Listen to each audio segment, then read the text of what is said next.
ओम शांति।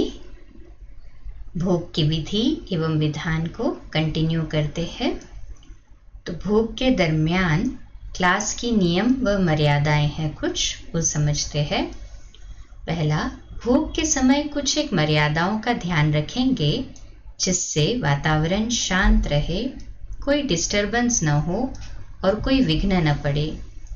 दूसरा, शादी, marriage, anniversary, बच्चे का नया जन्म निमित्त भोग, बाबा को भोग नहीं लगाया जाता है। शादी का, मैरिज की एनिवर्सरी होती है या बच्चे का नया जन्म होता है तो बाबा कहते हैं उस निमित्त बाबा को भोग नहीं लगाया जाता है। तीसरा, भोग लगते समय वहाँ हाजिर सभी भाई बहनों को भोग में बैठ जाना है। भोग लगता है तब उस समय सभी को जो भी हाजिर है बैठ जाए। चौथा, अगर कोई भाई बहन भोग लगाने के समय पर पहुंचा तो उसे सीट देने के लिए अन्य भाई बहन को खिसकाना नहीं है। हॉल में एक्स्ट्रा कुर्सियां रखे या ऐसा स्थान मुकर्रर करके रखे जहां वो बैठ सके। पांचवी पॉइंट है, नॉन बीके को भोग के समय क्लास में नहीं बिठाना है। छठी पॉइंट, रंगीन ड्रेस में आए हुए भाई बहन को आगे नहीं बिठाना है।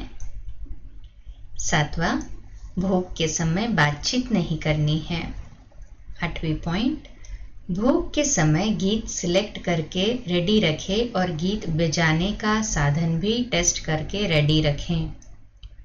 नौवीं पॉइंट, जिसने भोग लगाया है उसे आगे बिठाना है, उसे भोग के समय किसी कारण से उठाना नहीं है।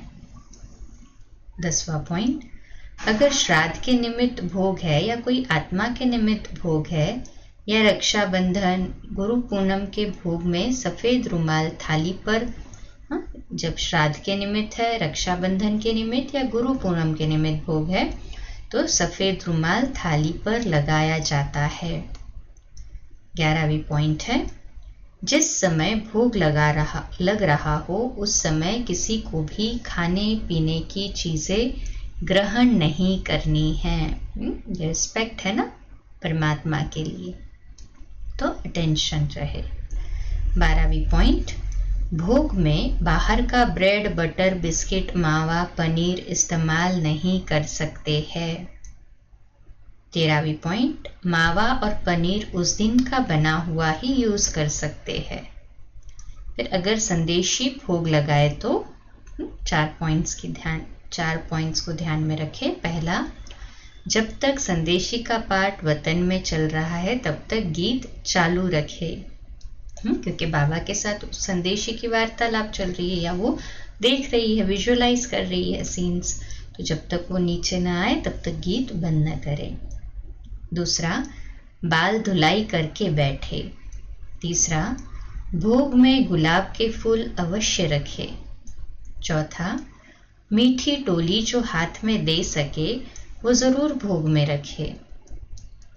फिर नेक्स्ट आता है, किसी आत्मा के निमित्त जब भोग है तो 5 बातें स्मृति में रहे। पहला, भोग लगाने की आत्मा की थाली अलग रखे, क्योंकि बाबा को भोग तो लगेगा। दूसरा, उस आत्मा के निमित्त लग रहा है तो उसकी थाली अलग। दूसरा, उस थाली में भोग के पदार्थ के साथ जल और फल अवश्य रखें। तीसरा, अगर पहला भोग है या 1 साल के बाद भोग लग रहा है तो खीर अवश्य भोग में रखे। चौथा, जिस परिवार ने उस आत्मा का भोग लगाया है उनको थाली का भोग, फल और फूल अवश्य दे। और 5वीं पॉइंट है, भोग का रुमाल सफेद लगाना है, रंगीन या गोल्डन नहीं लगाना है।